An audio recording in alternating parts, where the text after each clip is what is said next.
বৃদ্ধাশ্রমের ছোট্ট ঘরটি এখন সবকিছু একসময়ের দাপুটে পুলিশ কর্মকর্তা বৃদ্ধ বাবা আফজাল হোসেনের। একমাত্র ছেলের অবহেলায় আজ তিনি নিঃস্ব। জমিজমা সব ছেলেকে লিখে দেওয়ার পর এখন তার ঠাঁই হয়েছে বৃদ্ধাশ্রমে। তিনবেলা ভালো খাবার জুটলেও সন্তানের কথা মনে করে রোজ কাঁদেন মুক্তিযোদ্ধা বৃদ্ধ আফজাল হোসেন। জমি লিখে নেওয়ার পরে আমি এখন হয়ে গেছি তাদের কাছে বোঝা। ছেলে আমাকে বলে, তুমি কোথায় যাবে যাও। আমার ছেলে নেই, আমি মনে করি এখন মারা গেছে।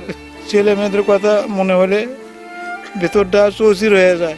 সুখে শান্তি থাকবো নাতিপুতি নিয়ে, সেটা আর হলো না।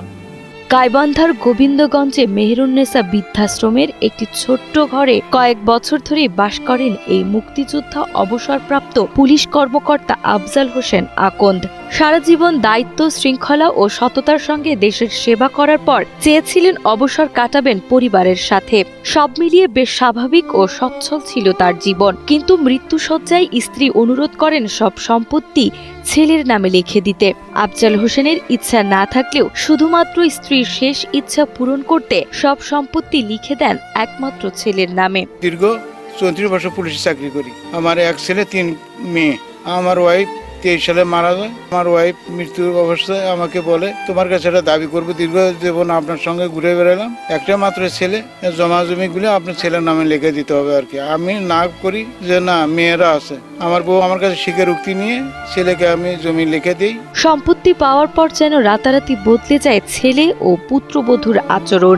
শুরু হয় অবহেলা, অপমান আর নানা রকম নির্যাতন। শেষমেশ নিজের বাড়িতেই আর জায়গা হয় না তার। বাধ্য হয়ে একদিন বাড়ি ছেড়ে চলে আসেন গাইবান্ধার মেহেরুন্নেসা বৃদ্ধাশ্রমে।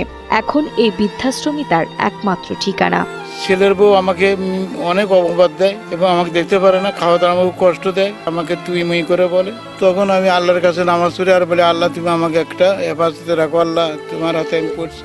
একদিন বাইরে থেকে আমি নিজের খেলেতে আর কি বাইরে হয়ে TMS চলে যাই, বগুড়া ডিস্ট্রিক্ট। শুনতে পেলাম যে ওখানে আপনার বৃদ্ধ আশ্রম আছে। বৃদ্ধ আশ্রম ওখানে গেলাম, যে আলাপ টালাপ করলাম, তো ওখানে আমার ভালো লাগলো না। তখন আমি এই গোবিন্দগঞ্জ এই ছোট শহরে চলে আসি আর কি। মেহেরুন্নেসা বৃদ্ধাশ্রম ছোট পরিসরে শুরু হলেও এখন আফজালের মতো শত শত অসহায় মা বাবার শেষ আশ্রয়স্থল। এখানে খাবার, ঔষধ, যত্ন সব পান তারা। এখানে সব থাকলেও নেই শুধু সন্তানের খোঁজ, আনন্দের একটি দিন কিংবা একদিন দেখা করতে আসার প্রতিশ্রুতি। অসহায় এই বাবা মা চান সমাজের বৃত্তবানরা পাশে দাঁড়ালে এই বৃদ্ধাশ্রমে জীবনের শেষ কটা দিন ভালো থাকবেন এমন অসংখ্য মা বাবা। একটা ছাপড়া ঘর তুলে 2-3 জন লোককে নিয়ে আমরা এটা প্রথমে শুরু করি। যাদের একেবারেই কেউ নাই, নিঃস্ব, এবং পরিবার থেকে হয়তোবা সন্তানাদি আছে, কিন্তু সে সন্তানাদি হয়তোবা কৃষি কাজ করে খায় বা রিক্সা চালে খায়, তো তারাও তাদের বাপ মাকে সেভাবে টেক কেয়ার করতে পারে না। আমরা সেই ধরনের লোকদেরকে আমরা রাখি।